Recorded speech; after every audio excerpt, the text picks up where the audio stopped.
There's not one now in that area. The existing house actually gets its water service from Main Street, south of that existing house. So there's no service to shut off and use already here.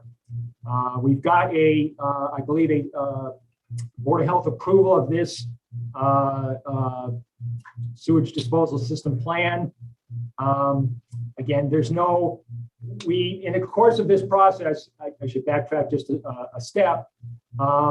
Your agent, Melissa, brought to our attention, though it's not shown on the town's GIS maps, that there is she said she thinks there probably is, and we subsequently had Goddard Consulting go out and find that there is an isolated vegetated wetland off the east side of Lot 4. But that is not anywhere within 100 feet of the proposed work on this lot, the lot for 7 Sears Road. I just wanted to bring that up because you may have talked about the existence of it. It is there, but it's not an issue for this lot. So again, it's just a single-family home construction. It's a large home. It's a large lot.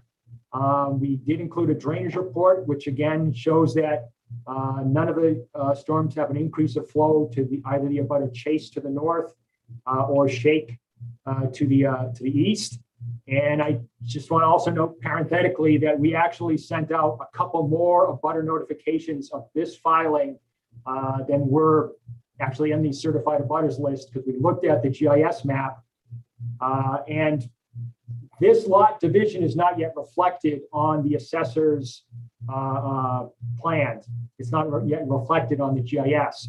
And so when we asked for the certified abutters list, there's actually a small square of land, which is sort of the, I guess you could say, the left front of this lot that was not, somehow did not get included in what the assessor showed on the parcels that were given the abutters list for. And we looked at it and we realized that a couple of the folks to the north along Sears, Pietro at 12 Sears Road and Hickey at 25 Sears Road probably should have been included. So we sent notifications to them as well. But I'll try and answer any questions that you may have. I think it's pretty much a standard, albeit a large lot and a large house, but a standard house construction. And we, like I say, we're taking fairly extraordinary measures to infiltrate that roof runoff to make sure the drainage works. The abutters notifications, were those recently sent? Can you be a little bit more, provide more clarity on that? Sent on January 7th. Oh, 7th. Okay. I see it's a stamp. Yeah. Did you get the cards back for those? We've only got a couple cards back. I was kind of surprised we haven't had more. I don't know I don't know if that's a COVID thing or what's going on.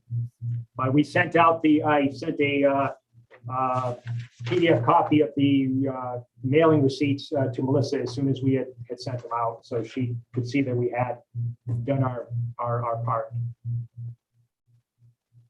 So Melissa, we covered there? Yes, yeah, they just had to do proof of sending. Okay, thank you. Mhm. All right. Let me open up to the Conservation Commissioners for any questions, comments. I can't see everybody, so.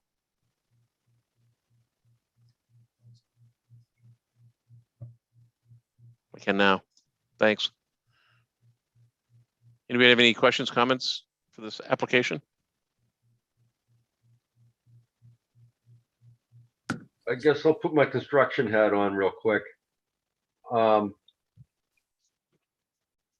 like to see some pre-treatment to catch leaves before they hit those two beautiful receptacles you've got going. I think you can do it very economically. Just something to think about.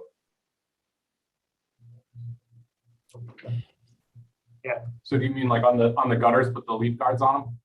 Is that right? So what I do is I run all my downspouts into a basically a 2-foot diameter catch basin that can leach but doesn't have to.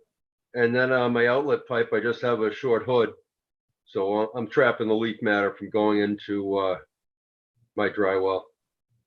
Okay, are you something like a Nioplast chamber in effect as a CB? And Yeah, you know, I use 24-inch HDPE with a slotted cover on it, and it's a beautiful thing.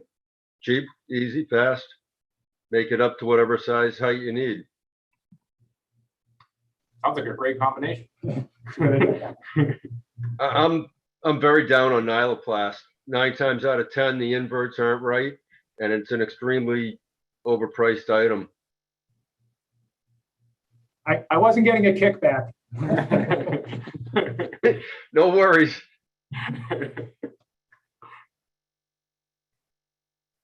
We would have no objection to a condition of a permit which said that such a installation needs to be added.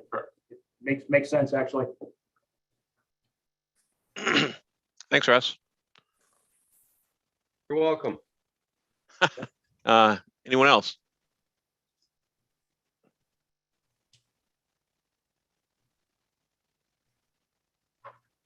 Through the chair. Yeah, go right ahead, Joe. Just so you know, I did get out to the site this afternoon, and I can confirm that the buffer zone from the IVW does not extend onto this lot. So it's well away. Well away. Yeah. Thank you.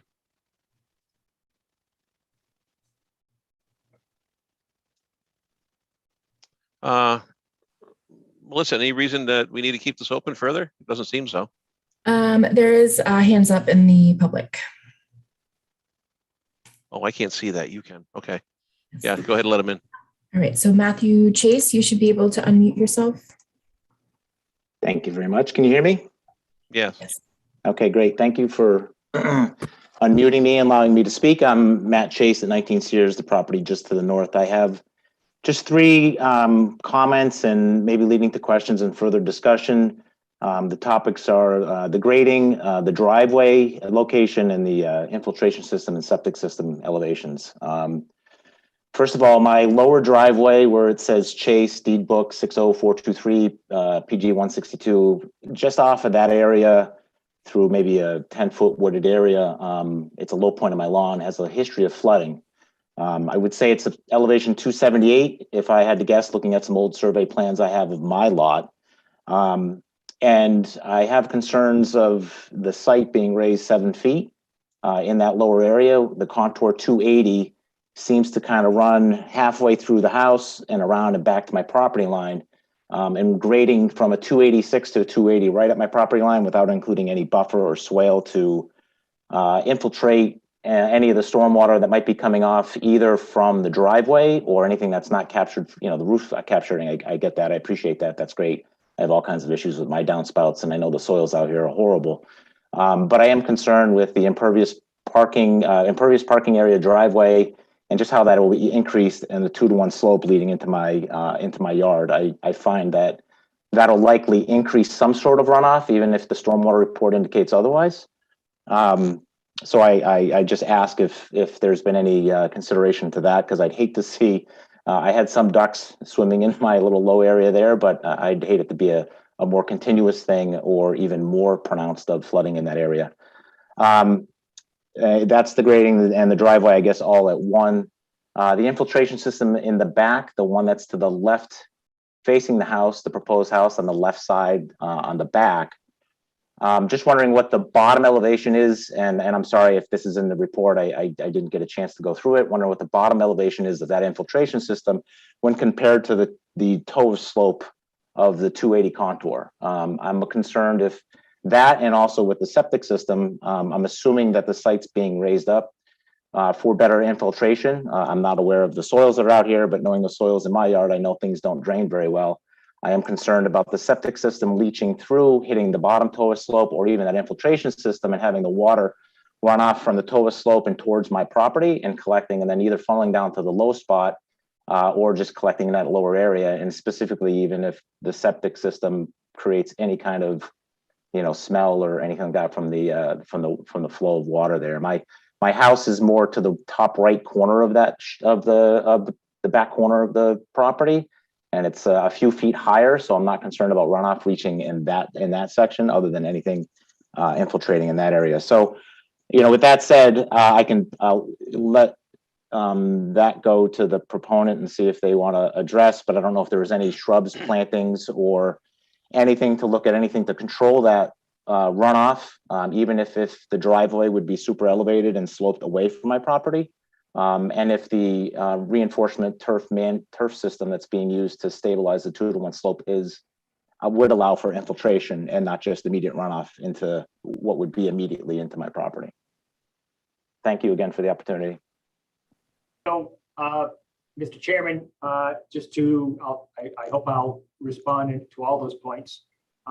In regard to the elevation of the infiltration areas, the one in front of the house, the base is proposed to be at elevation 279.5, which again, I think Mr. Chase was talking about elevation 280 being the grade in some of the area in front of this house. We actually had, if you look just towards Sears Road from that infiltration area in front of the house, you'll see, you can see there's a little rectangle, which was a deep observation hole that we dug right there. And actually the material was terrific. But unfortunately there was a relatively high groundwater table, so we couldn't sink that infiltration area even lower.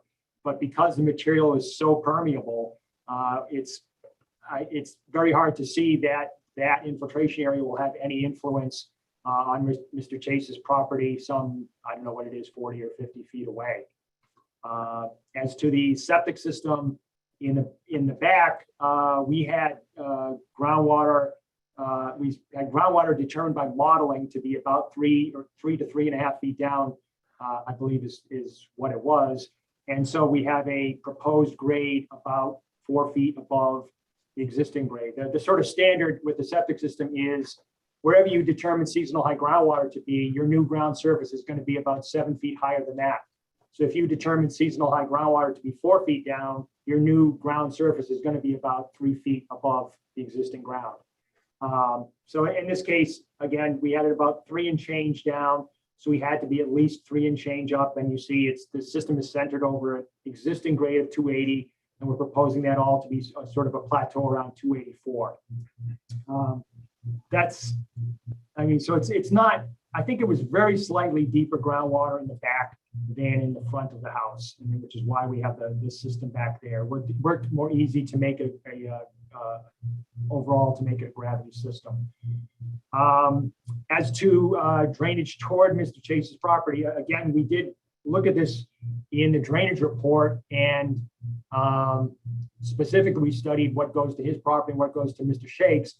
But as Mr. Chase was talking, I was speaking to Mr. Vancasa, and we'd have no objection to even going above and beyond what we've already shown. And we could add a stone infiltration trench on the north side of the driveway as an additional measure to catch runoff from the driveway before it goes down slope and towards Mr. Chase's property. Also, James Vancasa. So I currently live at 1 Sears Road, well, the existing home now.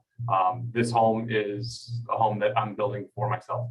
So if Mr. Chase would like, I did send this out to a landscape architect for their design, along with the design that's going to be done on the rest of the property. I have no problem showing him that design, or if you have any input of what we put along the property. Obviously, my ideal situation is to screen it, probably just as much as you'd like me to screen it. So I have no issue with that. And like James said, I have no issue with putting some kind of stone trench going along the side.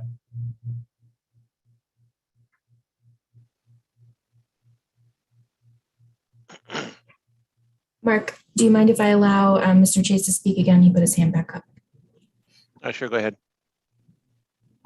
You should be able to unmute yourself now. All right, great, thank you. So you're going to be a closer neighbor to me, is that what I hear? You were such a good neighbor that I just wanted to. You wanted to move closer. Yeah, I did. Shouldn't have been tonight. Yeah, right. Yeah, exactly.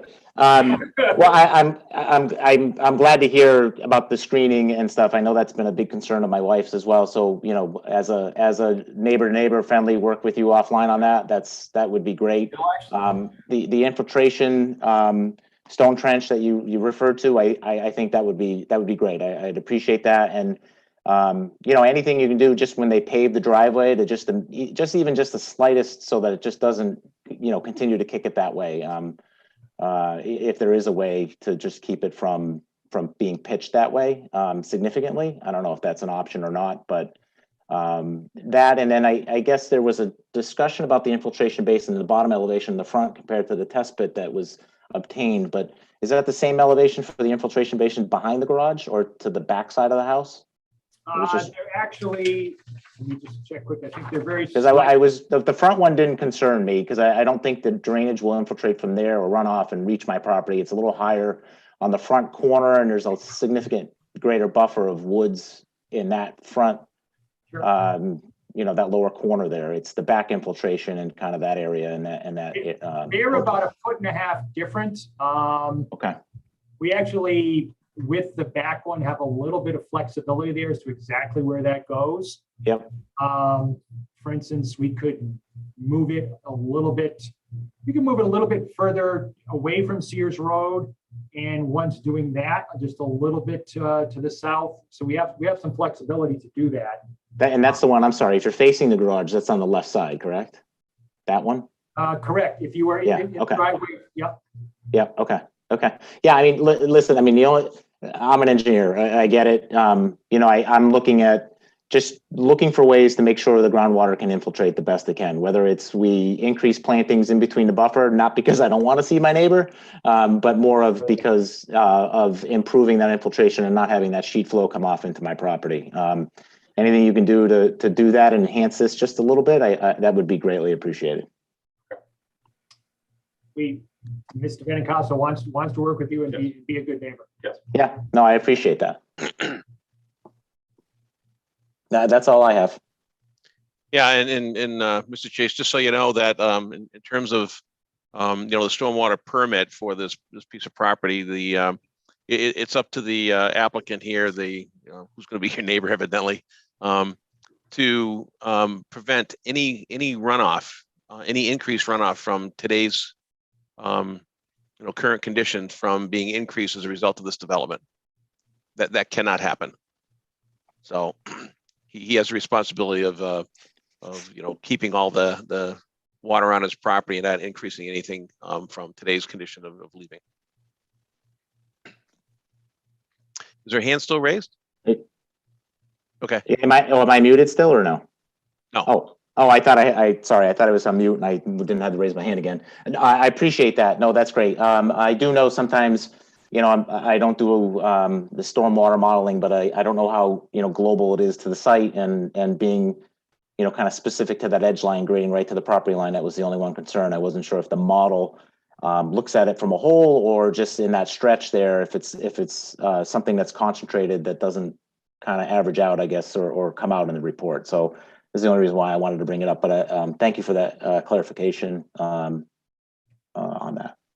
And this is for the applicant. I'm assuming that the you know, crushed stone you know, catch area you're referring to is going to be along that 284 line along the north side of the driveway.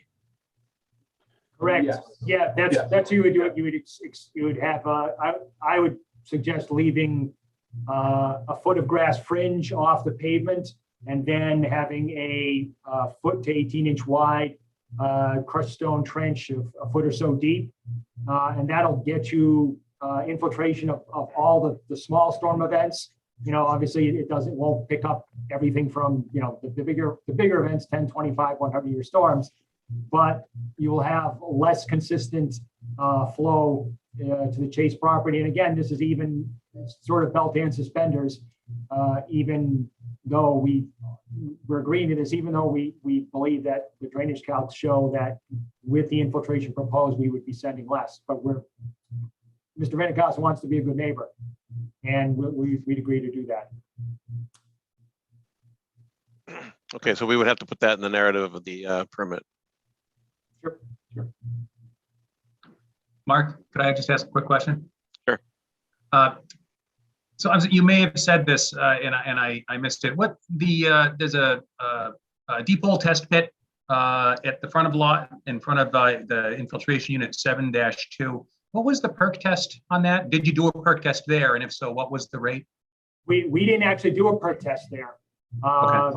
Because we had relatively high groundwater, and it was actually, we said, we went to the back of the lot and found better soil conditions, and then we just left the one in the front.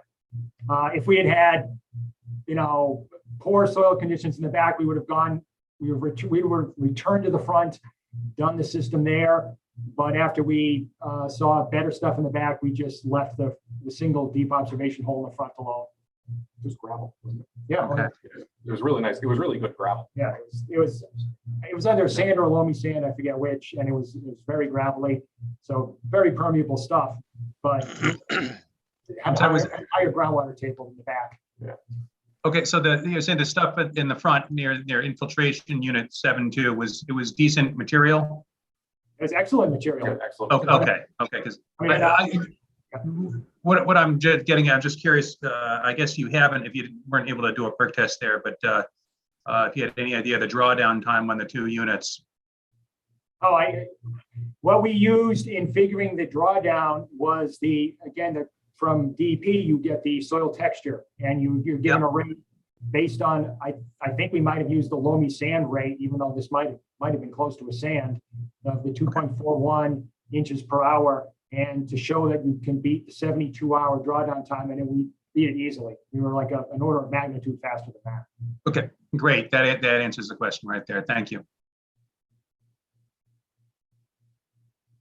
Or any other questions? Any other comments from the public? I am not seeing any hands raised. I think we can probably close the hearing. Do we hear a motion to close the hearing? So moved. A second? Second. All in favor? Watson, Yes.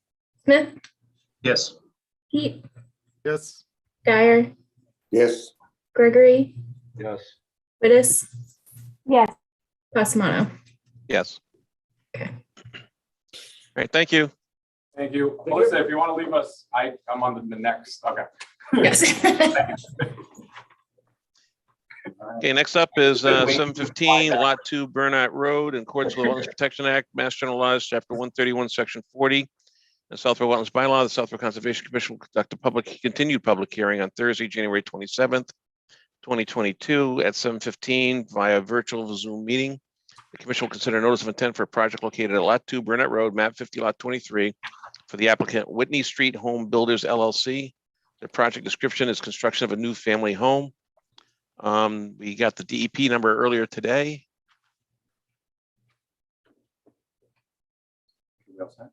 Yeah. Okay. Yeah. And you have no idea what it took for me to get that DEP file number.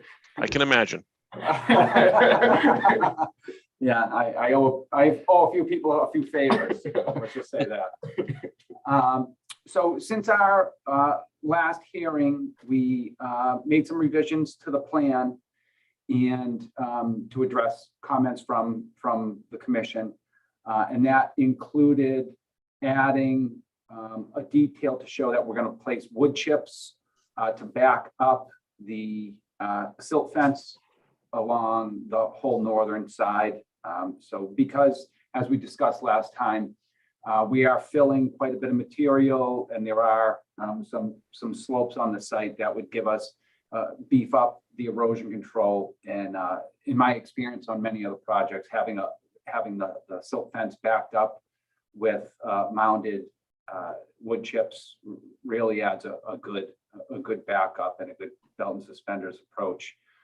The other thing that we added to the plans was, as discussed, we are proposing in closer proximity to the rear of the house, at the limit of work, which is in the area that 20-foot no disturb, adding boulders spaced about every 10 feet that would go pretty much the width, longer than the width of the house along that area that's closest to the 20-foot no disturb. So again, that's a good physical barrier and a good delineation of where the limit of work is to prevent anybody from venturing beyond that down the road. Notwithstanding, in the patio area, we do have like a 3.5 to 4 foot retaining wall on the back side of the patio. So that's also another good, obviously a good physical barrier. So homeowners down the road or owners beyond, new owners 10 years down the road, don't get ambitious and start going beyond the limit of work. We did also, it was a question at the last hearing regarding making sure that we can infiltrate 1 inch of runoff from the impervious areas, both the roof and the driveway. And if you pan up the top right-hand corner of the plan, we did do those calculations. And actually, we were just a touch shy for the recharge chambers. So what we did was we beefed up the 3/4 stone blanket that's going around the chambers because we needed a little bit more volume. So if you look at that calculation, you go 1 inch times the impervious area, we needed 314 cubic feet of volume. And then what we're providing with the stone filter strip plus the StormTech chambers, which again, we beefed up the 3/4 stone apron around those. We end up with 345 cubic feet. So we're exceeding the one inch of storage for the impervious area. So we're meeting that. One last thing I would like to point out is we finalized our septic design. We were out with the Board of Health, and because we had a couple of holes that we had the depth to seasonal high groundwater was like 4.5 feet, but we had one hole where the depth to seasonal high groundwater was about 3 feet. So we had to raise the elevation of the septic system, and that created a little bit more off-grading. So if you look on the west side, the left-hand side of the house, and yeah, right there. So we had to increase the lawn area for the off-grading from the septic system, which is kind of in that bottom left-hand corner in the front of the house. But any of that grading is more than 50 feet away from the wetlands. And then we tallied up the total impervious area just to make sure we weren't breaking the threshold for stormwater. And in the notes, we noted that the total lot disturbance area is at 43%. Actually, it's 43.5%. So we're less than the 50% threshold. So we made sure that with that additional grading that we weren't triggering anything else. We did get a comment letter from Lucas Environmental. He did note that actually behind on the right-hand side, in the area of flag 17 and 18, when he looked out, he thought actually the flags were too high, where they could have gotten moved back further. And so we can move them back just so everything's consistent. We don't have a problem with that. But we're going to keep the limit of grading the same. And then I believe it was flag 24, which, if I'm not mistaken, that's on the other side. He thought we needed to come in about 5 feet up gradient. And that's in the area where we have no work, closer than 50 feet or so to the wetland. Doesn't really impact anything, but just for consistency, we have no problem just shifting that up gradient. I think it was about 5 feet. So has no effect on anything, but if you want us to, just for consistently shift those flags according to his recommendations. Doesn't change anything, but we're fine doing that. That's not a problem. And I think he had a couple other things that were, I think the date that we had on for if it was an endangered species area, we had the 83 versus the 88 maps, but it's not within the area of endangered species anyway. So checking off a different box or changing a label on the application. And there was another thing with, is it an area of an outstanding resource water, which I guess it's within the watershed of the Septic Reservoir and Reservoir number 3 Framingham. It's just, again, checking off a box. It doesn't change anything with what we're doing on the site or anything. But again, if you want us to update that form, we're fine doing it. Has no effect on anything either way. I think that's pretty much everything that we discussed at the last meeting. And if you have any questions or comments, we're happy to address them. All right, thank you. Any commission members have any comments, questions for the applicant? I have one question about the wetland flagging. Are there 2 number 18s? There, you know what? There is 2 number 18s. Because I was looking at 17 and 18, and I went, huh.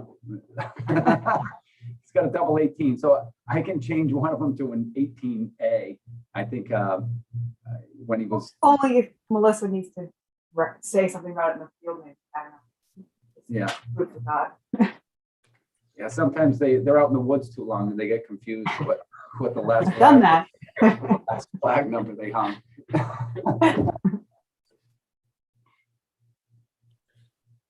Have we confirmed and agreed to this wetland line?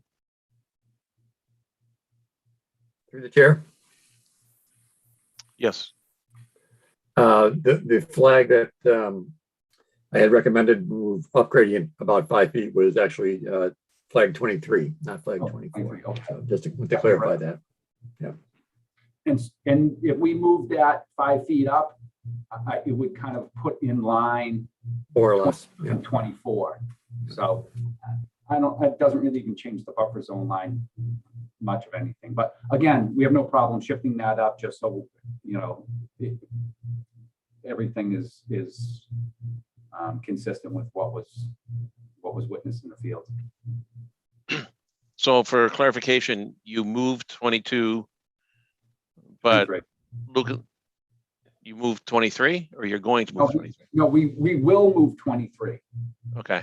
If you'd like to, and then it's not going to affect anything, but again, just so that we're all on the same page, that's not an issue.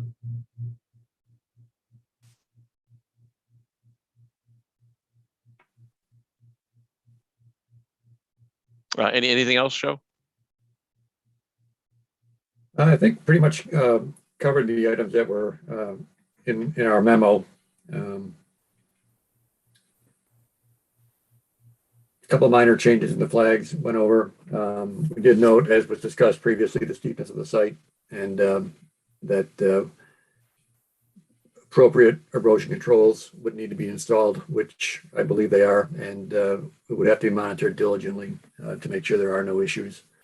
I also did note that I thought potentially some of the boulders, some additional boulders could be added to the east just to prevent any potential yard encroachment into that area and make it clear that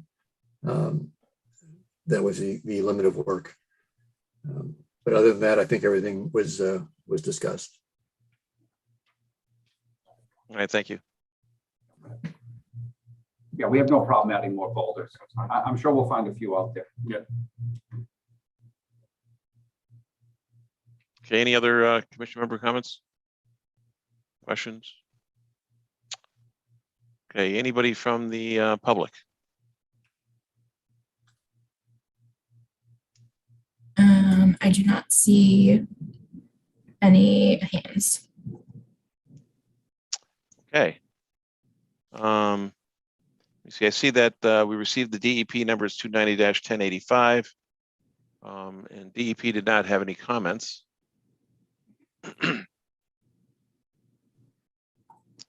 I guess the only issue I have currently is that if we close the hearing, we can't accept a new plan. And we need to identify one of those flag 18s as 18A, and we need to have the flag 23 moved. Can you make that a condition? We'd never have done that in the past. We really need a stamped engineering plan that gets recorded. And we really can't, if we close the hearing, we can't accept the new plan.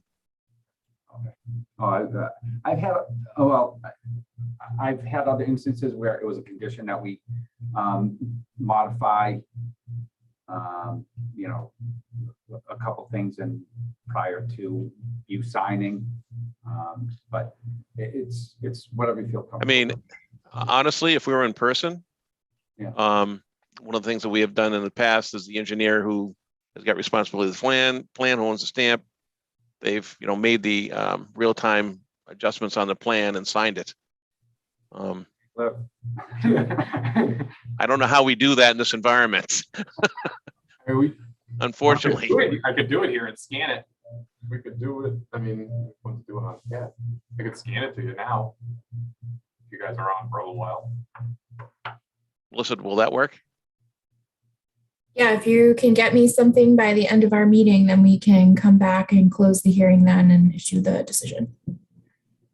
So we can put a, I could scan it right here. Yeah.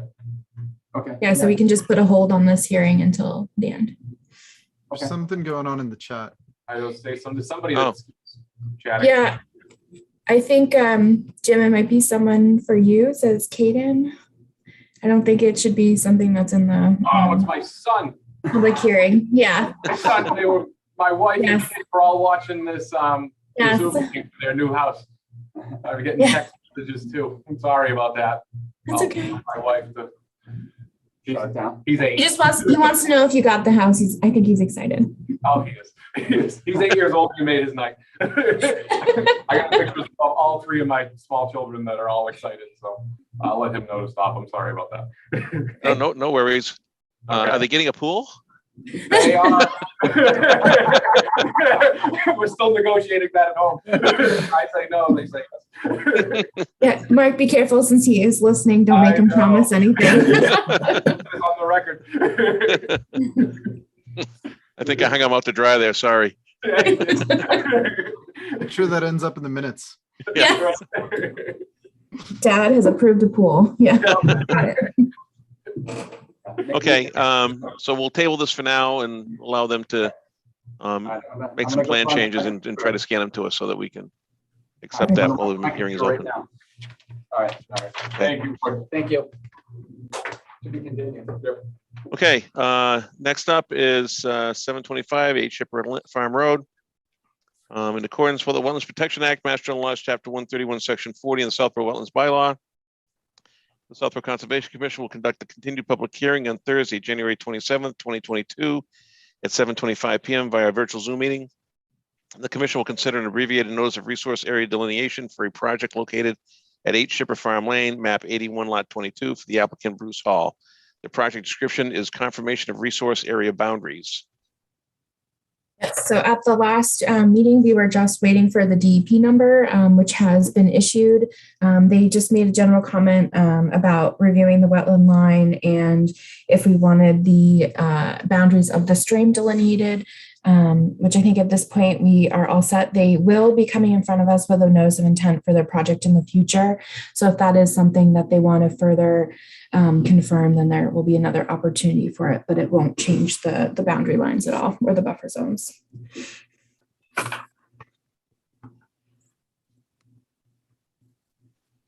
Okay. So this is a ORAD. Yep. Okay, does anybody have any questions?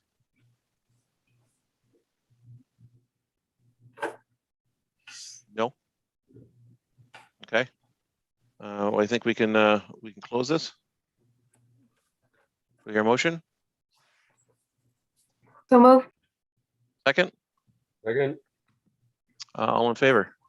Watson, Yes. Smith, Yes. Pete, Yes. Guyer, Yes. Gregory, Yes. Willis, Yes. Passamato. Yes. And Mark, do you just want to do the quick issue now since this is a standard form? There's no really conditions. Sure.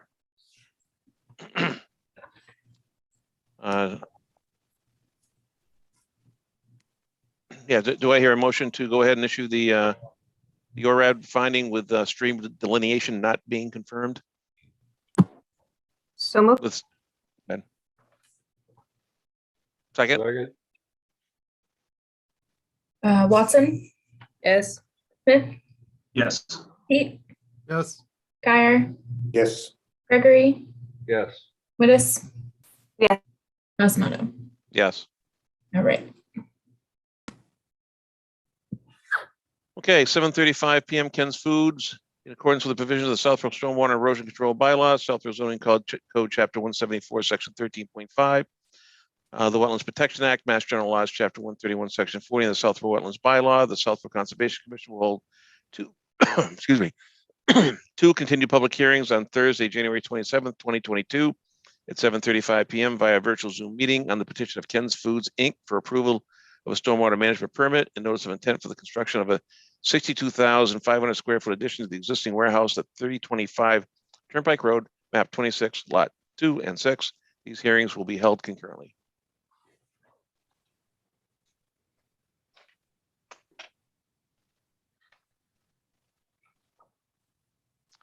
Okay, you're on. Good evening. Evening.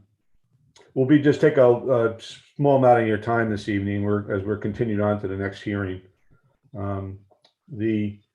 I wanted to report what we've done in our efforts to get the stormwater work resolved. We did have since our last meeting, we had a very good working session. I would call it a good working session with Fuss and O'Neill, in which we went over the various issues they had raised, and we believe we addressed them well. The question came up on verifying some elevations of stone and chambers in the two systems. So we agreed to do some test pits. We dug test pits at both of the underground detention systems early last week, and had all those elevations surveyed. We were pleased to see how the system, when it was exposed, it was where it should be in terms of elevations, working well. I think all of you would be interested would have been interested to know to know that system as we had imagined keeps the area, the volume clear of water, so it's always there available for the detention when the storms do arrive. We're rather pleased to see that. One item that came out of it, however, we noticed that the water was slightly higher than we expected in the south system under the lawn, because it was higher than inverts that would control it. And so we took a couple more days to investigate and chase down the pipes of the system to the head wall, because we figured there must be something going wrong with one of the pipes that was higher than it should be, or there was a blockage, or it was broken. And in fact, we did discover what pipe it was, and it's the last pipe before the structure, before the head wall, on the west side of the driveway, the main driveway. And so some further investigation has been done to determine what it is, and we're going to have a meeting tomorrow in which we can come, because we want to incorporate whatever fix needs to be done for that issue that's incorporated into the final design. So we give one last package to the commission and the consultants for review, both for Fuss and O'Neill and Lucas. That's one comprehensive package, everything in order. So that's where we are right now. But we were pleased with what we found out, except for this one anomaly in this one pipe that needs to be addressed. When do you plan on addressing that pipe issue? Well, we expect to be able to have it the solution established tomorrow, and then finalize the plans and get the plans in next week, because it's just a matter to whether or not the weir needs to be at a certain elevation and or if that pipe needs to be, that section of pipe needs to be replaced, or is there another structure that's needed there, whether it be a manhole or not. So should be next week. Okay. I believe, Scott, we're addressing this as general maintenance and repair of the existing system. So the reason you want to fix it is so that we can finalize the plans if we have to move anything, correct? That's correct. We just want to make sure that it's all comprehensively done and there's no loose ends. Chris, the first step is making sure that the prior project is delivered properly so that the new project builds on it properly.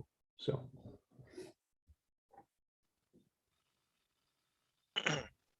Any questions from commission members?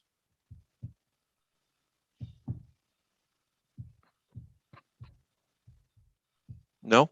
No. Okay. None from me. So I guess we'll sit tight and look forward to your updates. If I can interject, Mr. Chairman. Melissa, I just want to make sure that when we submit this next set of plans and our responses with Weston O'Neill and with Lucas, that we can turn it around quickly so that there'll be nothing left by the time we have the next meeting, hopefully. I can't control their timeline. That's up to, Joe's schedule and Amy Bell's schedule. But they know that this project is ongoing and they're ready, I think, for their next revision. So as soon as you can get it in, the sooner they'll start looking at it. Great, we appreciate that.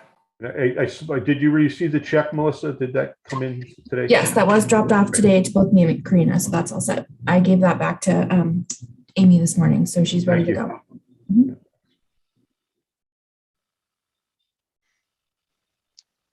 Okay, so with that, I need a motion to continue. Move.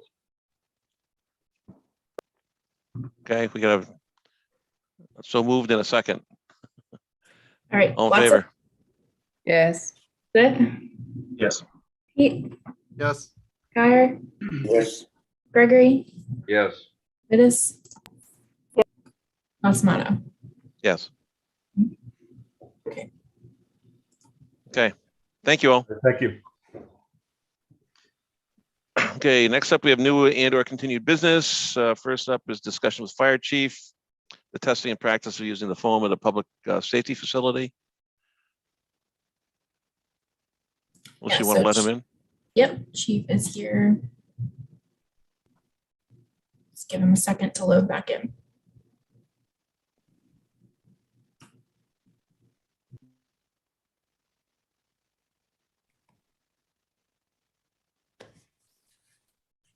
Good evening, Evening. everybody. Hi. So Well, we're here to discuss the foam that finds its way into Route 85 and then finds its way into the wetland. Yep, and I appreciate the opportunity to meet with the Conservation Commission tonight. And I just want to have the opportunity to discuss the letter that I received on January 10th and some background to it and possible mitigation efforts. So I know that on January 10th, I received a letter from Melissa on behalf of the Conservation Commission. I'm not in disagreement with the letter's intent. I was a little disappointed that I didn't have the opportunity to come to a meeting to discuss the background and the circumstances. I'm not sure if that's the normal course, but as a department head, I was hoping that I would have the opportunity to do this conversation before the letter and not after the letter. So again, Mr. Chairman, I don't know if that's common practice or, but that would be good to know moving forward.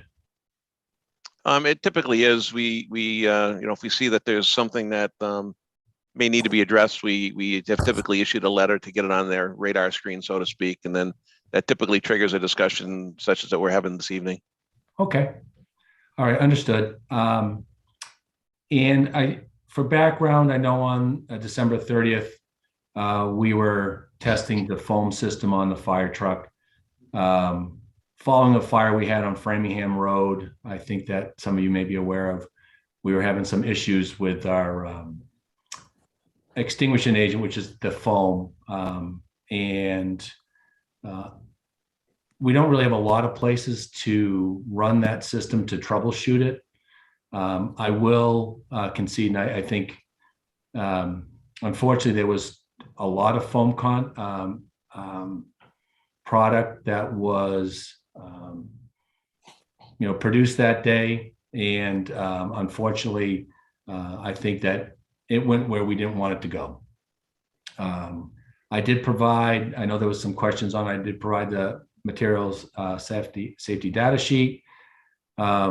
We picked this foam, and even DEP has tested the foam just to make sure that, as you know, previous foams had PFAS and PFOS, and we selected a biodegradable organic foam that we put in all the fire trucks now. So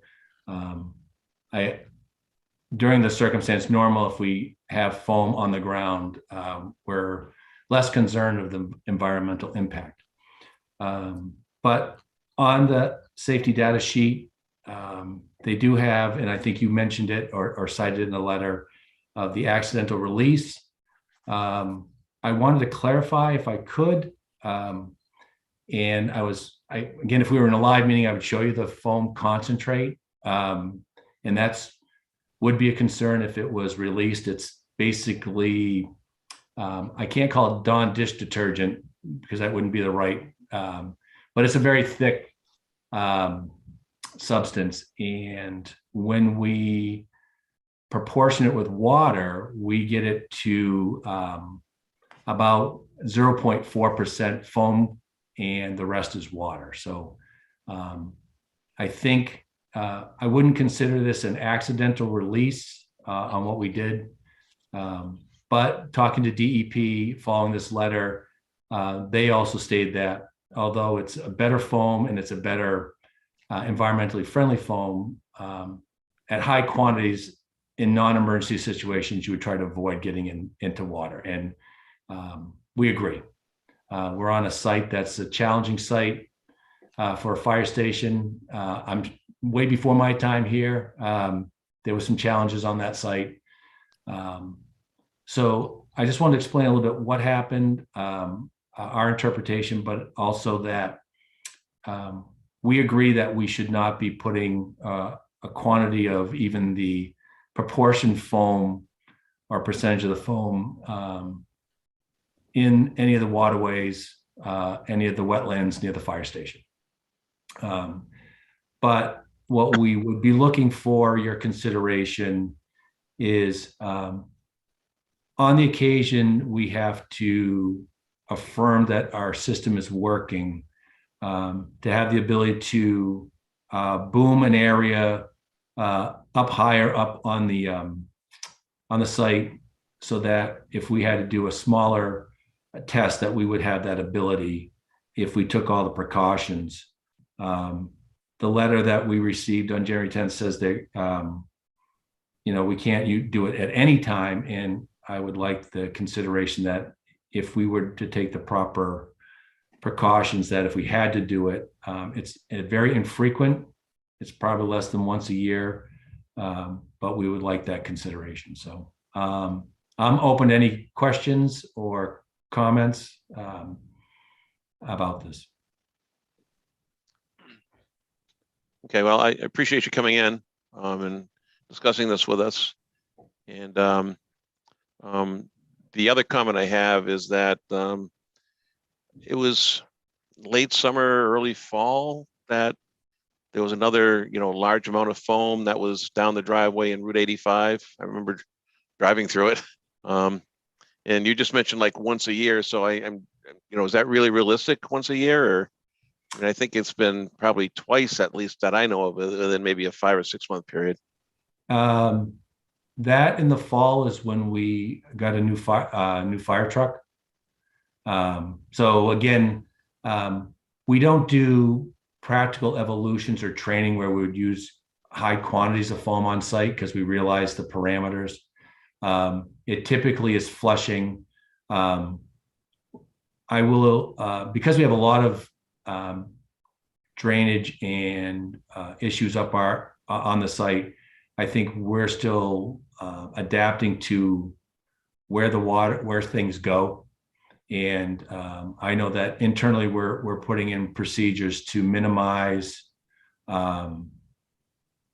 things that we do that would go into any of the stormwater drain or specifically down at the end of the driveway where it seems like everything goes down. We're even having challenges with washing our vehicles between the tank that's on site that captures water inside and water going down the driveway. So I think we're still getting used to that site as far as those things go. But again, I don't see a very frequent use of the foam on site. Okay. Thoughts, comments from other commissioners? Go ahead. Sorry. Chief, That's right. is this a training foam or is this the regular foam that you would use if there was an issue? This is the regular foam. Again, there were some serious issues with previous versions of foam. I think everybody's aware with the PFAS and PFOS. There was a lot of work in trying to get a organic biodegradable foam. And realistically, what you talk about training foam, we used to have that years ago because of the environmental impacts of the regular foam, but now this foam we think is appropriate for the normal use, and I'll say normal use. Thank you. In the boom approach that you were starting to describe, where I guess you would put some kind of balloon around it where you're going to put the foam, what do you do after? You just let it dry up there? You soak it up with towels? I think the idea is to let it dry, and the site's a hard site. I think everybody's aware of that. I think our intention is to limit it because we found that it's hard to manage in normal use, but there are occasions where after a fire incident, if we have to troubleshoot that system, we do it with the regular pumps on a normal basis, but it's water. It just makes it harder for that us to troubleshoot and find a location to troubleshoot it. I think if we're going to do any training with the foam, I think it's incumbent upon us to find an appropriate site in town that it basically allows it to evaporate over time versus going into any of the wetlands. And we're going to have to do that because I think we realize that, again, our site is extremely challenging as far as its impact on the wetlands and stormwater.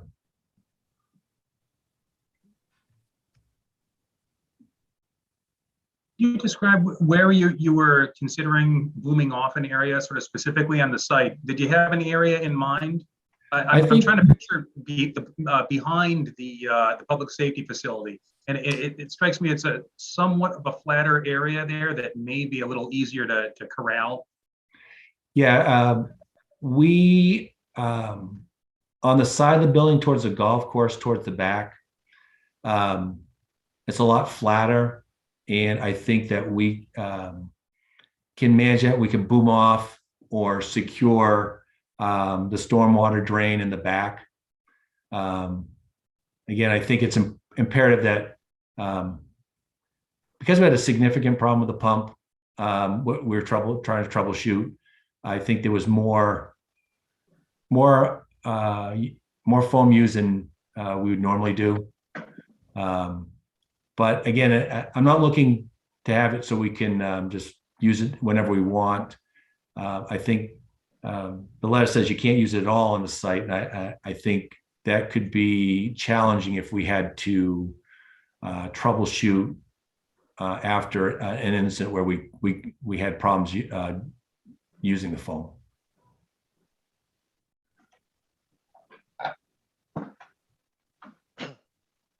Anyone else?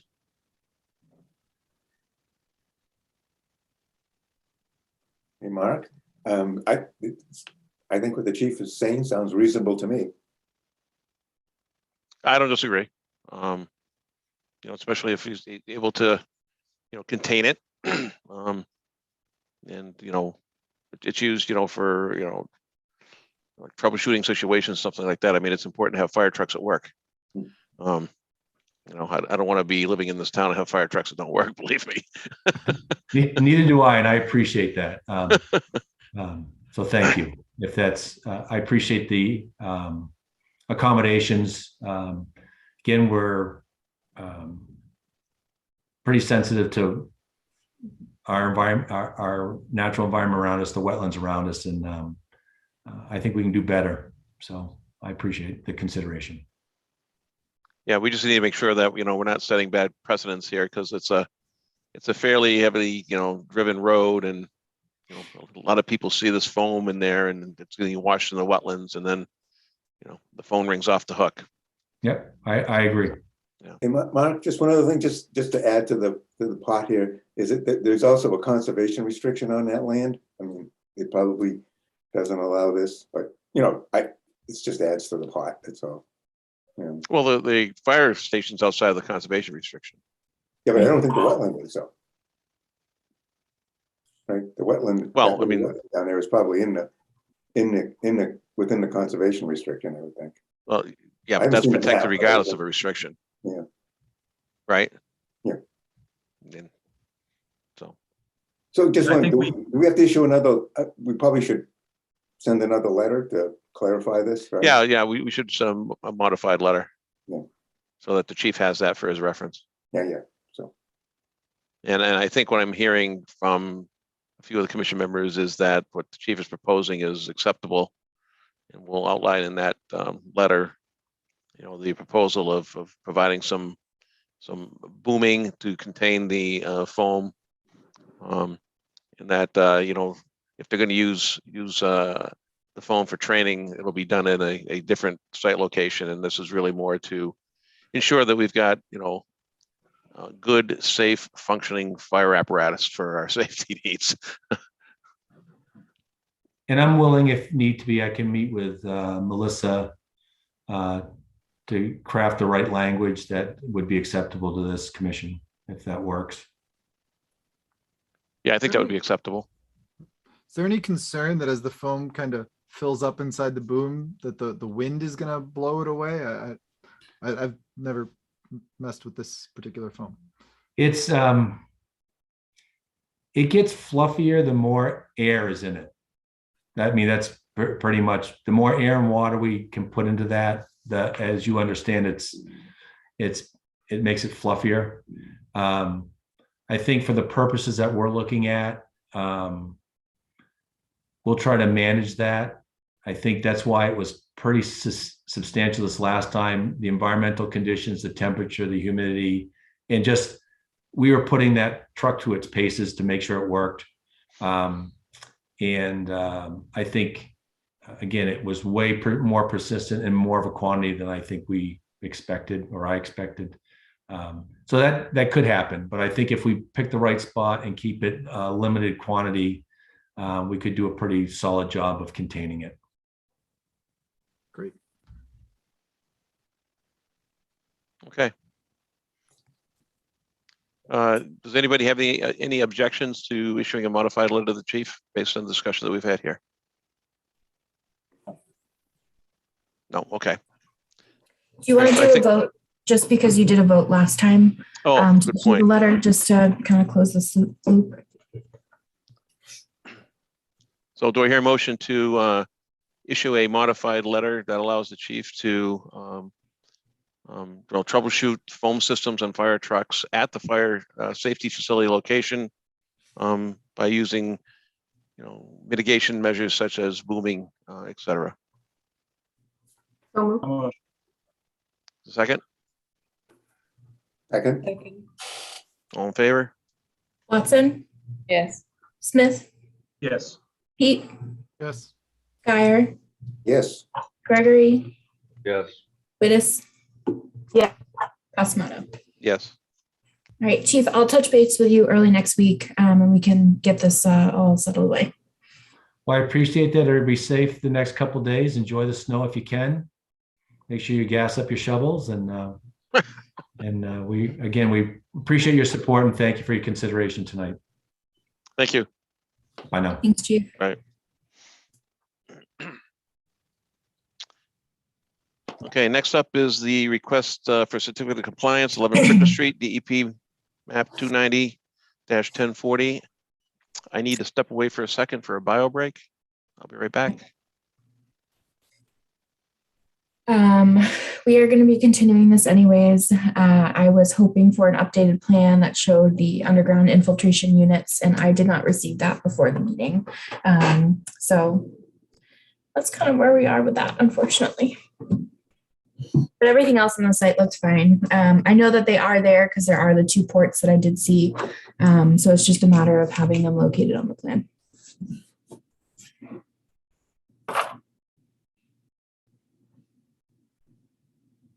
And I did get the plan for Burnett Road. So Jim, if you're still here, we'll settle that out later. You can sign off. We'll finish it up.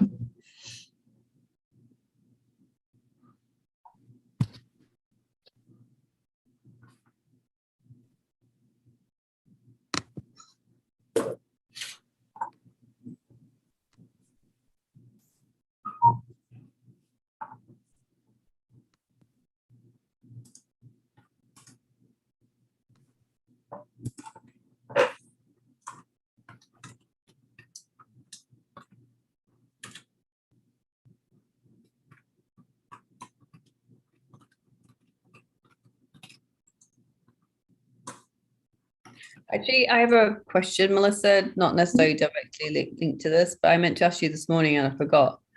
Mhm. That corner along from the library opposite St. Mark's, Mhm. what are they doing there? It's going to be a pocket park. For what? So there's roadway improvements. So my understanding is they're slightly moving the road at St. Mark's because of the past flooding in that specific area. So they're adding some underground infiltration and updating some of that. And then my understanding is that area is going to be what we discussed as the mitigation for the culvert replacement further down 85. Oh, okay. The pocket park. Yeah. Yeah, okay. I'm with you. I thought that was further in towards the townhouse, but obviously, yeah, okay. I remember now. That's it.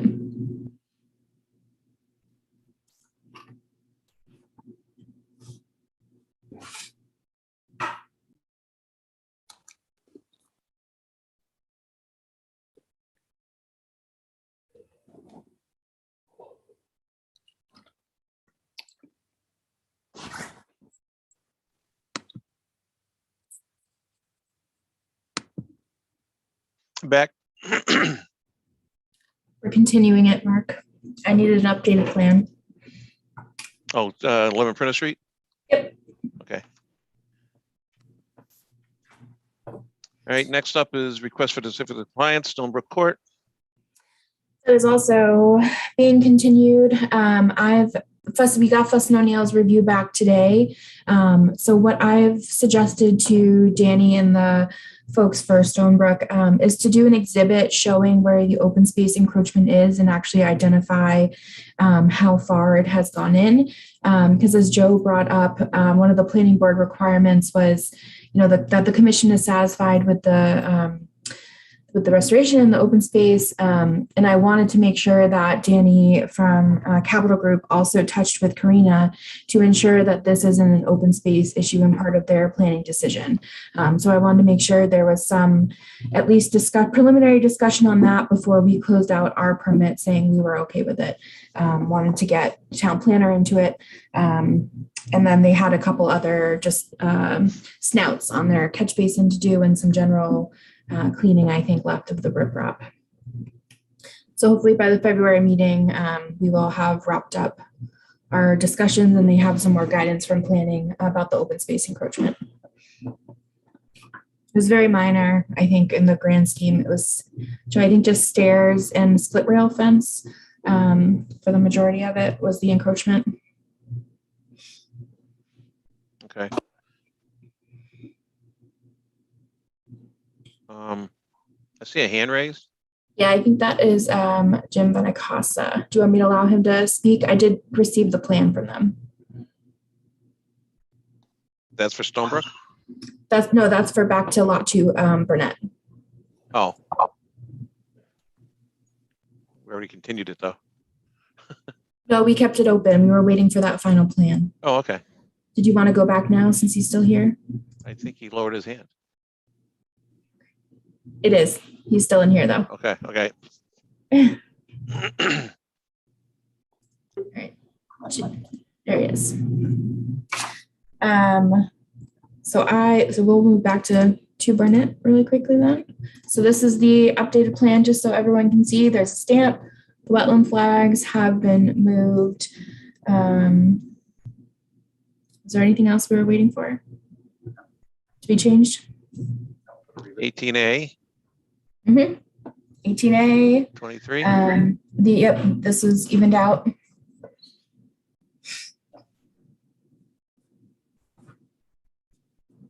Joe, how's it look? Does it meet your changes, Joe Orzel? Yeah, he's nodding yes. He's on mute. Oh, okay. I can't There see you him. go. Yes, that does look okay. Okay. All right. So given this update, we can close the hearing. Do you hear a motion to close the hearing? Second. Okay. All in favor? Watson. Yes. Smith. Yes. Heap. Yes. Geyer. Yes. Gregory. Yes. Wittes. Pasmato. Yes. I don't know if you can hear me, but thank you very much. Oh, Jim, we can barely hear you if you're speaking. I'm sorry. Sorry, I don't know if you can hear me, but thank you very much. Okay, you're welcome. And I apologize if I cost you a pool. Right. You kind of did. I'm surprised he didn't ask for his iPad back. My wife's like, she's like, he didn't ask for his iPad back, did he? I'm like, no, not yet. You gotta take it away. Thank you very much. All right. Have a good evening. Okay. Back to Stonebrook Court. I thought the hand might have been raised for that. I apologize.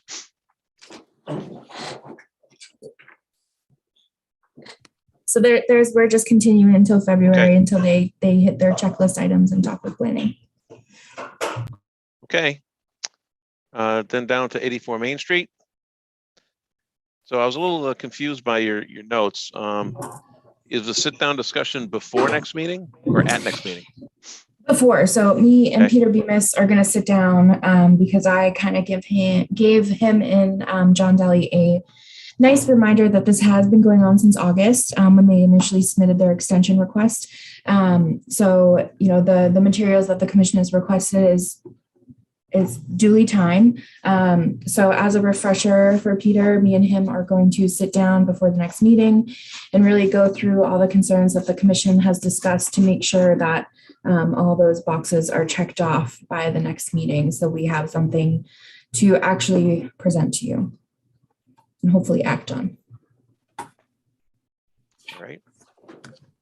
And Melissa, just a quick question. It's been so long. I know there's a list, right? Could you, if you get a chance, could you send us, if you have that list, what it is? I mean, I don't. Yeah, remember. I'll put the letter we sent to them in the 84 Main file on the Dropbox. Thank you. It's been a long time. It's hard to keep track of this. I agree.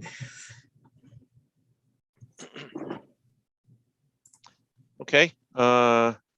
Chestnut Hill Farm Management Plan. Update, Melissa? Yeah, so we don't have a new draft. DA has gone out for a new replacement. So she accepted the comments that we provided them, and thank you to Ben for having those written up.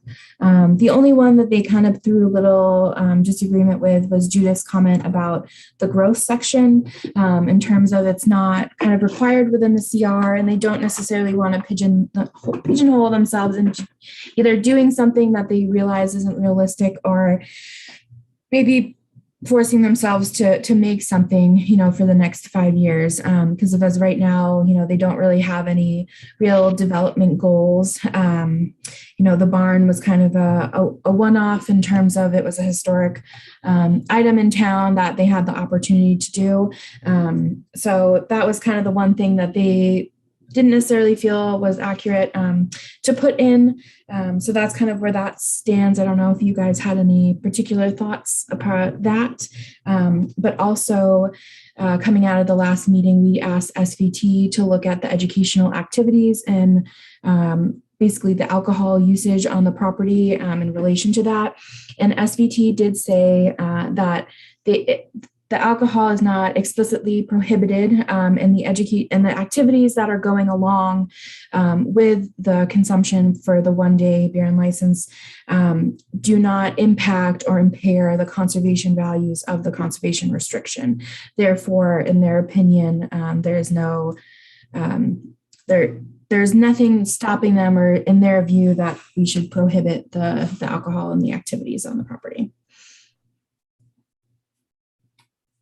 Who did you talk to at SVT, just out of curiosity? So I copied both Dan Stimson and Kristen O'Brien, who kind of is what he used to be. Yep. So both of them, I think, kind of worked together, but Kristen did the official response. Okay. And I think Dan only filled in for Kristen for the parking lot because she was on maternity leave. So we weren't downgraded.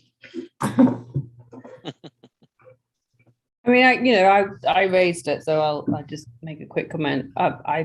If they don't have any long-term development plans, that's fine. It was more, if there is something there that we should be aware of, so that we can get that insight on a timely basis, rather than not. Just remind me. I'm sorry, I've forgotten about this one, but did you ask them about that trail extension that was talked about a year, maybe longer? So I think that's still in their plans, because that stemmed from concerns from one of the neighbors. People walking the trails were shining flashlights, etc., in the homes there. So I think they've done, kind of like as much of a temporary rerouting as they could, just to minimize the neighbor impacts. But I think once they're done with the barn and they are starting to create a new trail map, that they will decide where officially they want that new trail to go to limit the impact on those neighbors on Windmere, and they will come in front of the commission with that standard process. Okay. Great.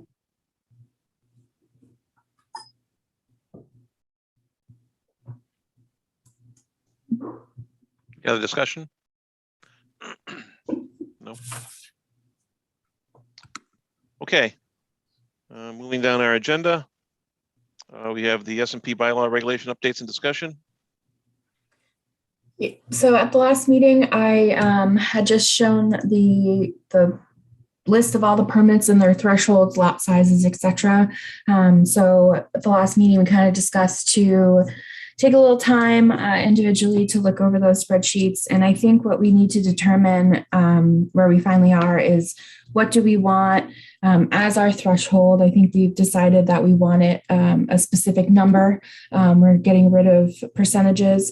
So what number does make the most sense? And then also, if we wanted a 1-part or 2-part type applicability, in the sense of trying to capture some of those smaller projects where we wouldn't be implementing the full extent of the bylaw, but we would be allowed to enforce at least installing erosion controls, if there's stockpile issues, etc. So some of those projects that we haven't been able to capture, at least we won't be making them comply with the stormwater standards, but during construction, we can limit track off into the road onto neighbor and abutting properties, etc.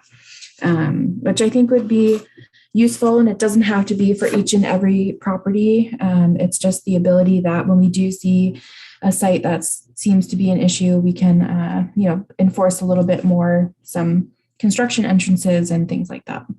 I don't know if anyone had put their thoughts and what they were thinking and or what they would rather see. And just to throw it out there, my preference would be the two-part scenario. And I've always sort of had in the back of my mind that the limits I think would be appropriate are a full SMP application required at 1 acre, but everything over a 1/4 acre or a 1/2 acre has to follow best management practices regarding erosion control. And then the one last thing, it's not a huge concern, but it's sort of been at the back of my mind. I just want to make sure, the whole stormwater management permitting process began because Southborough is designated in MS4 under NIPD's, and it's required of us. I don't even know who to talk to make sure that these changes would still comply with this mandate. I would recommend sending it back to Bobby Sykes from PAR, who did who did the minor revisions earlier this year, or about 6 months ago. That's right. So yeah, when we formulate something, we should probably just send it to him for a quick review. Yeah. And I can talk to him now to see, the what it would take for him to look what the cost aspect would be. So I'll get that started. Thank you. Yeah, giving this some thought, I was sort of in the same vein, if you will, as Ben, that recommend a full SMP for lots that are at 1 acre or more, or actually at greater than 1 acre. Like, if it's 1.0, that's 1 acre. If it's 1.01, then that's greater than 1 acre. And then, also employing the two-part, if you will, that smaller lots that are going to have some development or work done on them, that providing the right level of protection in terms of erosion control, keeping the dirt out of the street and that sort of thing. Not the full SMP for the smaller lots. Not putting that large burden on those. Yeah, and I think to mitigate that, what we would realistically do is have, an addendum or some sort of policy type document that is, it's more easily a living document that's outside of the regulations of what those BMPs look like. So when people, submit for their building permit, all I have to do is attach that and say, these are the guidelines that you need to follow. That way it's equal for everyone and there's not kind of picking and choosing. Yeah. So Sherry, since you manage stormwater in Westboro, what are your thoughts? Not to put you on the spot, but I put you on the spot. Can you repeat the question? What are your thoughts? Messed up. On what we've done so far specifically, or? No, in terms of, modifying or updating our stormwater bylaw regulation, in terms of, applying what level of oversight to what size lots. I like where we're starting to go with that, because I do think that modifying it to do the smaller lots, or to have, we have a problem with that sometimes where it doesn't quite meet the threshold for the stormwater permit, but it still could alter. So we have the smaller permit that is more like an administrative permit. And so any way we could try to incorporate that into our bylaw and have a smaller permit or something for the other lots, I'm a fan of, because I think a lot of stormwater is mismanaged, especially during construction. Yeah, and then removing the percent threshold trigger and replacing that with a lot size. I think that helps too, especially the way our zoning is in our lots over here. Because you guys do a lot more residential than I do. A lot of commercial. Residential's, I don't think I can remember the last residential lot I did a stormwater permit. So I think that Really? helps. Yeah, most of mine's commercial, just about everything. Because we do a lot of industrial commercial. Yeah, and looking at the thresholds, if we put it at 1, I would say a majority of our stormwater permits would no longer be necessary, especially in the recent past for residential. The last one, 2A Strawberry Hill and 192 Woodland. But otherwise, before that, it goes all the way back to Deerfoot Road, and that was in 2018. I think we would still have the tools to if enforcement became necessary, we would still have that.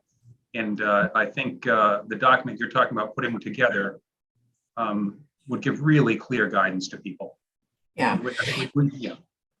And again, we would be, even if each individual lot is less, now that I'm thinking about it, a lot of them still would actually be qualifying because they'd be common lots. And I think that's still what we're going to be seeing, is that common lot type division, where those bigger lots where either family members have passed away or they're selling it, those old homes are being demolished, the lots splitting up and then being, into those 1 acre lots and being developed individually. So now that we've captured those, that gives us a better idea.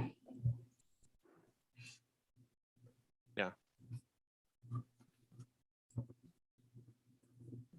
Okay. I'm sorry if I missed it. In the bylaw, are you now noting some sort of like if and until kind of aspect of stormwater, kind of like the wetlands, like? Sorry, what was that? You're too garbly. I couldn't understand you. Sorry. Oh, I'm sorry. Sometimes my speakers. Is that better? Yes. So, like in the Wetlands Protection Act, where something outside of our jurisdiction, if they alter the wetland, then we get to pull each other in. So, as long as we have some sort of thing like that, that now, if we're noticing something with, like what some of the complaints we've gotten during development, we're seeing that, as long as there's some sort of little clause that can have us be like, okay, now let's do an after the fact, because you obviously have a problem here. I think those things like that are super helpful, because there's things you can't foresee. Would that be for still lots under an acre, or if they do develop, within the 3 years over an acre, then they do have to do the after effect? Because if I think all of a sudden we're picking and choosing, ones that aren't meeting that 1 acre threshold, that might be a little dicey sometimes. Yeah, so maybe just everything over the acre. Because then you're right. I mean, yeah, obviously if they go over, then yes, they will retroactively have to file. But if say, hey, your site looks a little dicey, I think you should file. You might not have the greatest bearing on that. Yes. I don't think that'll go over very well. Yeah. No, that doesn't apply. I can see the pitchforks coming for me now. Yeah. Why are you picking on me? What did I do wrong? Yeah. All right. So next steps on this, Melissa? So I think then I will start really diving into what the language will look like for that supplemental kind of addendum, and what that language and for the 2-part will be in there. If you guys think of anything else that you want to include, I think we've hit most of the basics. So I would say I will update the revised draft of the regulations and start working on the bylaw, and then talk to Bobby Sykes from PAR to get his input as well, and see if they have any recommendations either, and just dealing with it in general. All right. That sounds good. Will we have an article for this next town meeting, or are we too late for that? Or too late? We're too late for that. So if we have a special town meeting in the fall, we might be able to stick on there. Otherwise, we'll do it next spring, and we'll be prepared.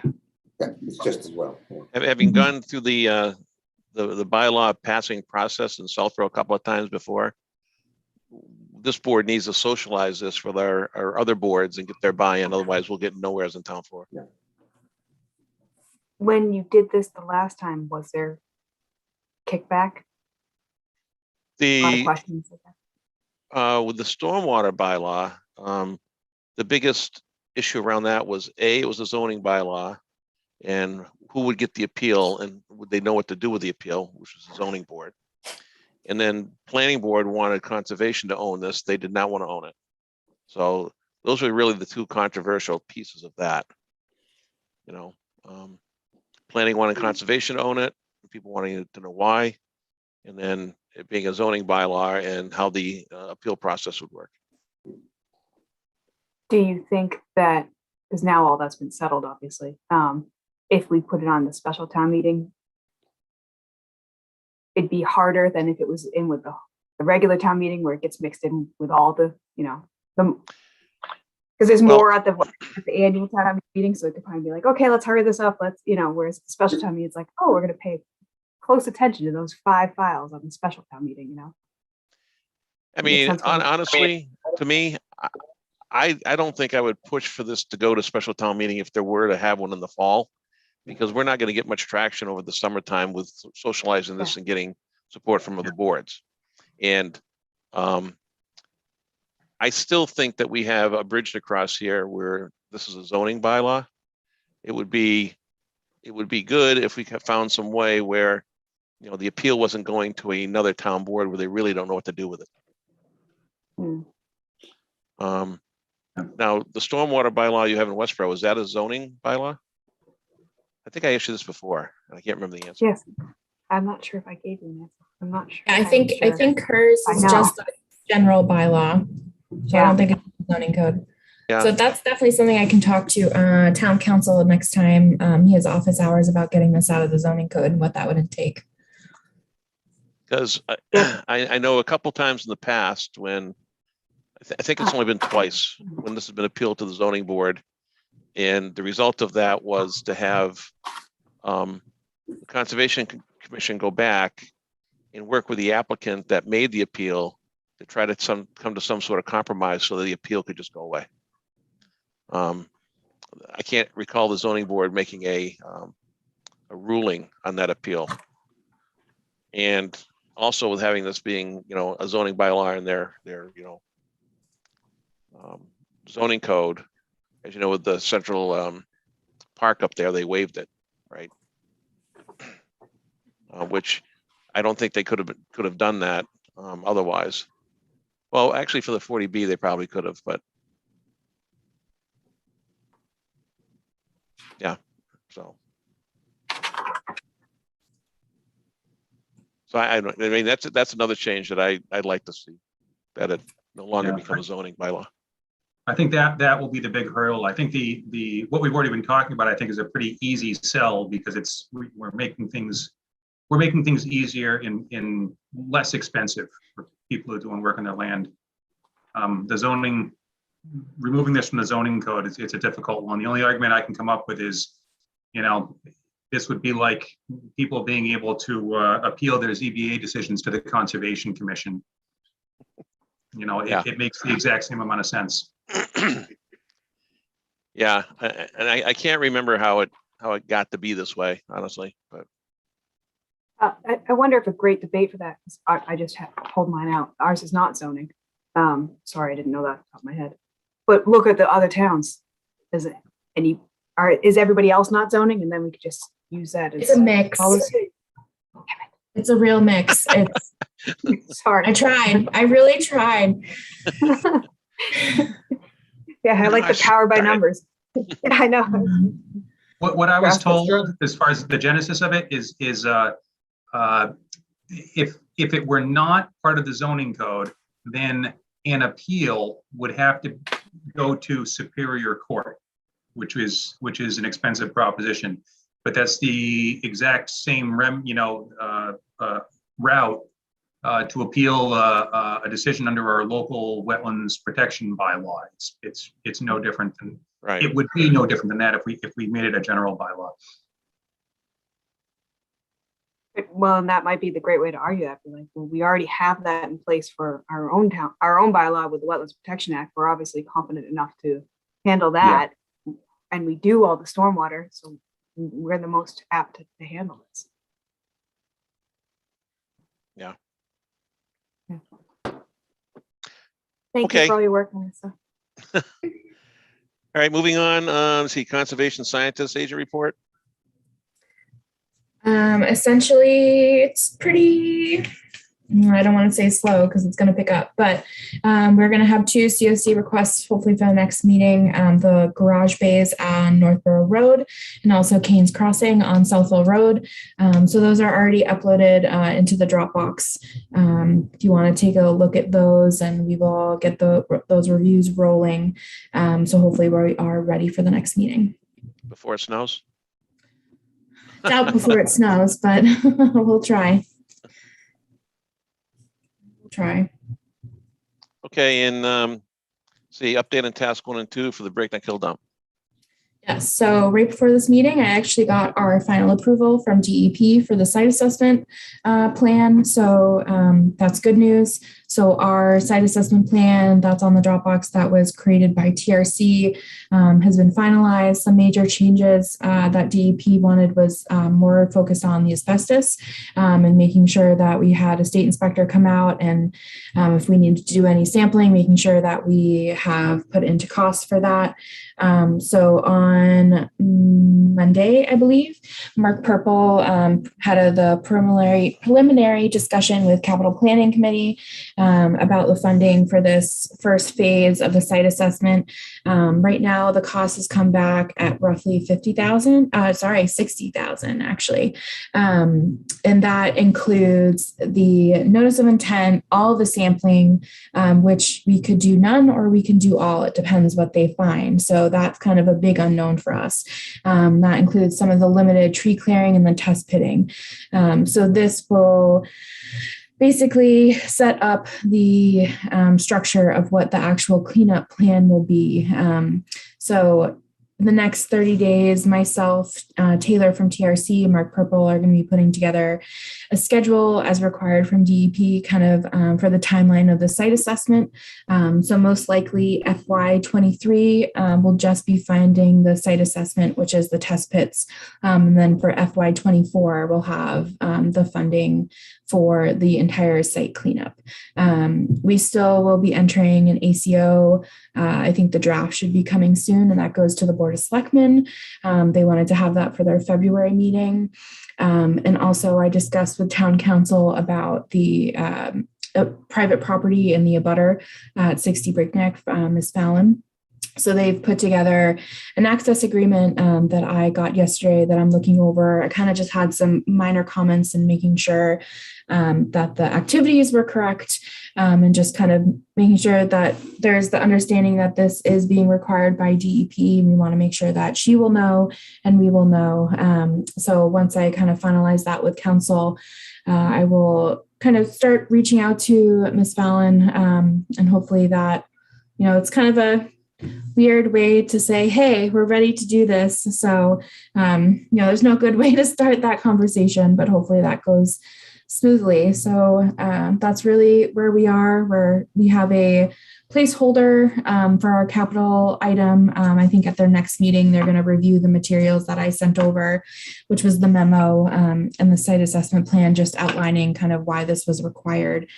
So that was kind of last minute for them because I didn't have a number until almost the day of the meeting. So hopefully at their next reiteration, they give us their full approval and we can make sure that this is funded for the FY23. But that's where we are. We've made some good progress and it's exciting work. Okay. What do we have for? We have the stormwater permit for 7 Sears, which the two conditions that I had was pretreatment to limit leaf matter into the infiltration chamber shall be installed as discussed, and a stone infiltration trench shall be installed along the northern side of the driveway. Then also just the general comment about Mr. Chase from 19 Sears Road voicing concerns about additional water being directed toward those properties, specifically the 2-to-1 slope along the driveway and the already low spot within their property that intermittently holds enough water to pond. And was there some mention of plantings between number 7 and Mr. Chase's property to also provide further mitigations of infiltration? Yes. Was that a special condition, or was that just kind of a general discussion item that Jim said he was doing with the neighbor? Well, I mean, I would kind of like to put it in there and leave it like as appropriate. Okay, because I can put that just so it's not lost. Yeah, because I can put that kind of where the abutter comments are, if that makes sense, that, the applicant has agreed that they will work out with a mutually kind of agreeable. Yeah, maybe as appropriate and then as agreed to or something. Okay. Agreed to. Anybody else have any comments? All sounds good. Okay, then do I hear a motion to issue the stormwater permit as amended? So moved. Second? All right. Watson, Yes. Smith, Yes. Heat, Yes. Geyer, Yes, Gregory, Yes. Wittes. Sorry, I didn't hear you. I'm so sorry. Yes. Pasamato. Yes. Okay. And then we just had the lot Did the 2 ORAD. Burnett Road because we got the special plan. Oh, that's right. So the only, I think, conditions that we talked about previously was having the wood chips mounted on the back of the silt fence, having a surplus of erosion controls on site at all times. Was there anything else from tonight that we wanted to add? well, Did is you that the say one that we're gonna put, maybe I'm getting confused about. Sorry, I know we just jumped all over the place. This is lot 2 Burnett, the one off Granule, the single family. No, that's fine. I think, didn't Okay. we say something about they were gonna install some more boulders? Is that, am I on the right spot? Am I on the wrong? No, we did talk about boulders. Did we make a decision of if we wanted to require more? 1, 2, 3. I don't know if they might have already put some more in this plan. I can share it. Hold on one second. Oh, okay. All right. So this is the, so they have the boulders on the plan here. Was there more that you guys wanted to see? I know, can you? Where is north? North is. Okay, got it. Normal. He mentioned on the east side. Okay. Let me bring up the past plan. Hold on one second. Just so we can compare to double check.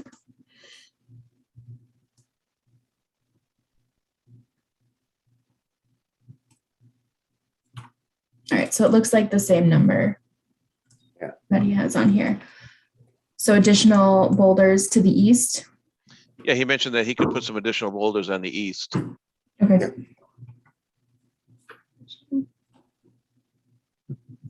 So it sounds, Carl, like you want to take him up on that offer.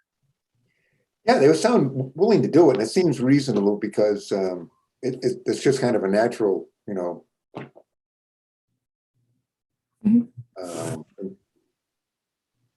spreading that would happen there. So yeah, I don't. As he said, they'll probably find plenty of boulders. Right? They'll be looking for something to do with them. Okay. All right, I will add that then. Okay. Did the wetland flag 23 actually move? Or did they Yes. just make it an 18A? No, so Okay, I see it. there's 18 and 18A, yeah. So this was a little bit farther back, so now it basically just evened out. Okay. It's almost too simple. All right.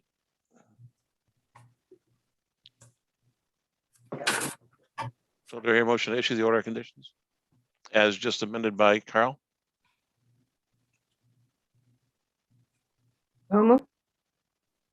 Second. All in favor? Watson, Yes. Smith, Yes. Pete, Yes. Guyer, Yes. Gregory, Yes. Wittes, Yes. Passamato. Yes. All right. I think that's all I have. Because we already did the ORAD. Yep. I thought that we'd wrap up by 9 tonight. I'm pretty close. We hurry up, we'll be done. All right. Everybody stay warm, except for Russ. He'll be out there playing in the snow. Uh-huh. Good luck with it. All right. Do I hear a motion to adjourn? Pennies from heaven. So move. Second. Well said. All right, All in Watson, favor? Yes. Smith, Yes. Yes. Guyer, Yes. Gregory, Yes. Wittes. I didn't hear you, I'm sorry. Wittes, Yes. you mute yourself too quickly. Passamato. Yes. All right. We have meetings at work when they approve stuff, they go like this.